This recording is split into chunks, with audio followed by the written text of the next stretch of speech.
اب اس دوران فیض حمید صاحب کا اگر ٹرائل ہوتا ہے تو انہیں سزا بھی ہوگی. سزا کا مطلب ہے کہ پولیس انہیں گرفتار کرے گی، کبھی اٹک جیل کبھی اٹیالہ جیل ڈال دے گی. پتہ نہیں کتنے عرصے کی سزا ہوتی ہے. جی ناظرین السلام علیکم. معاملہ ہے فیض آباد دھرنا کیس کا، اس کی سماعت، قاضی فائز عیسیٰ کے ریمارکس اور وہاں پر جو رویے ہوئے لوگوں کے، اور جس طرح زمین پہ بیٹھے ہوئے لوگ آسمان پر پہنچ گئے، آسمان پر بیٹھے ہوئے زمین پر پہنچ گئے. عجیب و غریب منظر تھا اور مقافات عمل اتنے واضح طور پر اور اتنی جلدی. ابھی تھوڑے دنوں پہلے کا تو واقعہ ہے کہ بھئی فیض آباد دھرنا ہوا اور جناب ہزار روپے تقسیم کیا گیا اور اس کے بعد کہا گیا یہ ہمارے بھائی ہیں. پھر قاضی فائز عیسیٰ کو جس طرح عطاب کا نشانہ بنایا گیا، جیسے کہا گیا کہ اس شخص کو کیا پتا قانون کیا ہوتا ہے، آئین کیا ہوتا ہے. پیمرا خلاف، الیکشن کمیشن خلاف، پی ٹی آئی خلاف، کہ ان کی جرت کیسے ہوتی ہے کہ جناب اس کو قانون کا کیا پتا. اور حالات ایسے تبدیل ہوئے کہ وہ جو لوگ معتوب ٹھہرے تھے وہی لوگ اب مغلوب ہو گئے، اور جو آسمان بنے بیٹھے تھے وہ یا تو زمین پر ہیں یا غائب ہیں. آج کی جو سماعت ہوئی اس میں سب سے پہلی حیرانگی کی بات یہ تھی کہ جناب نہ کوئی ذکر آیا اس کا.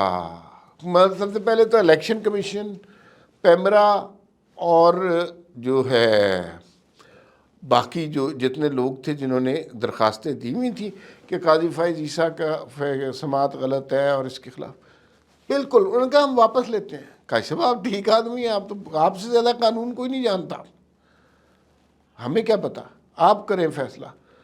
تو یعنی چونکہ قاضی فائز عیسیٰ اب چیف جسٹس ہیں اور اس وقت جج تھے، تو اس وقت چونکہ ججوں کا ایک ٹولہ بھی خلاف تھا، عمران خان، عارف علوی، فیض حمید نے یہ فیصلہ کیا تھا کہ ان کو فروغ نسیم اس میں شامل تھے کہ ان کو راستے سے ہٹا دینا. اور پھر قاضی فائز عیسیٰ کے خلاف جس مہم کا آغاز ہوا وہ ہم سب نے دیکھی.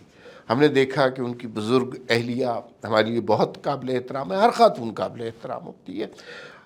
وہ کس طرح لاٹھی ٹیکتے ٹیکتے ایف بی آر کے دفاتر میں جاتی تھیں، اپنی بے گناہی کے ثبوت پیش کرتی تھی. انہوں نے یہ بتایا کہ کراچی میں ان کے گھر میں لوگ گھس آئے، ان سے پتہ نہیں کون سے کاغذات مانگنے لگ گئے، ہراس کیا گیا ہے ان کی فیملی کو، میڈیا ٹرائل کیا گیا. جو اٹھتا تھا نا، جو کبھی کورٹ میں گیا ہی نہیں، وہ جناب کورٹ رپورٹر بن کے ایسی کی تیسی پھیر دیتا تھا قاضی فائز عیسیٰ اور ان کے خاندان کے خلاف. یہ بڑے تکلیف دہ مناظر تھے، یہ قاضی فائز عیسیٰ نے بڑے حوصلے سے برداشت کیے، بڑے سکون سے برداشت کیے. اور اس کے بعد وہ وقت آیا، ہم نے دیکھا کہ قاضی فائز عیسیٰ چیف جسٹس بن گئے. اب جو قاضی فائز عیسیٰ کے خلاف جس نے جو کچھ کیا تھا سارے منکر ہو گئے. عمران خان کہتے ہیں کہ میرا تو کوئی تعلق نہیں قاضی فائز عیسیٰ سے، یہ جلم باجوہ نے کیا تھا. جلم باجوہ کہتے ہیں مجھے تو پتہ ہی نہیں ہے، یہ عمران خان نے کیا تھا. فروغ نسیم کہتے ہیں سر جی مجھے تو جو کہتے تھے میں کر دیتا ہوں، میں تو معصوم سا بندہ. فیض حمید سے پوچھیں گے تو وہ بھی یہی کہیں گے. عارف علوی جو ہیں وہ بھی یہ کہتے ہیں کہ بھئی ہمیں نہیں پتہ نہیں کہاں سے، تو کہیں آسمان سے ٹپکا تھا، زمین سے اگا تھا. لیکن بہرحال ایک انتقامی کارروائی کا بہت بڑا سلسلہ قاضی فائز عیسیٰ کے خلاف ہوا، اور اس کے بعد سلسلہ اب یہاں تک پہنچا کہ قاضی فائز عیسیٰ چیف جسٹس ہو گئے اور یہ سارے معافیاں مانگتے ہوئے وہاں پہنچ گئے. قاضی صاحب نے جو آج سماعت کی اس میں انہوں نے پوچھا کہ بھائی یہ جو آپ الیکشن کمیشن، پیمرا وغیرہ آج جو اپنی درخواستیں واپس لے رہے ہیں تو کیا ہوا ہے؟ میں ٹھیک ہو گیا ہوں، آپ کو اپنی غلطی کا ادراک ہو گیا؟ انہوں نے کہا نہیں ہم غلط ہیں، آپ صحیح ہیں، جو آپ کہتے ہیں وہ ٹھیک ہے. تو قاضی صاحب نے بڑا کہا کہ پھر اس وقت میں غلط کیسے تھا، اوپر سے حکم آیا تھا. اچھا پھر خود ہی قاضی صاحب کو بھی ساری سچویشن کا تو پتہ ہے. انہوں نے کہا کہ اوپر سے حکم آیا تھا. اوپر سے مراد میری خدا نخواستہ اللہ تعالیٰ نہیں ہے، افسران کا حکم آیا تھا. تو اب یہ الیکشن کمیشن اور ای سی پی وغیرہ برے پھنسے ہوئے ہیں. یہ کیا کہیں کہ کس کا فون آیا تھا؟ فیض حمید کا فون آیا تھا، نام لے دیں. تو نام تو نہیں لے سکتے، تو بس آگے سے کہیں جی ہمیں معافیاں دے دیں. لیکن قاضی فائز عیسیٰ اس کیس کو اس طرح چھوڑنے والے نہیں ہیں. یہ اتنے آرام سے معاملہ حل نہیں ہو رہا. اچھا پھر انہوں نے کہا، ایک صاحب نے جو کہا کہ بھائی صاحب نے یہ کہا، تو انہوں نے کہا کہ بھائی یہ صاحب وغیرہ انگریزوں کے دور کی بات تھی، سرکاری افسر صاحب نہیں ہوتا، وہ عوام کا خادم ہوتا ہے، تو عوام کے خادم کی طرح بات کریں۔ ابھی جو ہے انہوں نے کہا ہے کہ سماعت کو ملتوی کر دیا ہے اور یکم کو دوبارہ سماعت ہوگی، لیکن یہ اصل میں جو شخص جس نے یہ سب کچھ کیا تھا، جو شوکت عزیز صدیقی کے گھر پہنچا تھا، جس نے کہا تھا ہماری 2 سال کی محنت ضائع ہو جائے گی، یہ وہی شخص ہے اس کے پیچھے، اور اس کا نام بچہ بچہ جانتا ہے، جنرل فیض حمید، اس کے اوپر بلیم آ رہا ہے۔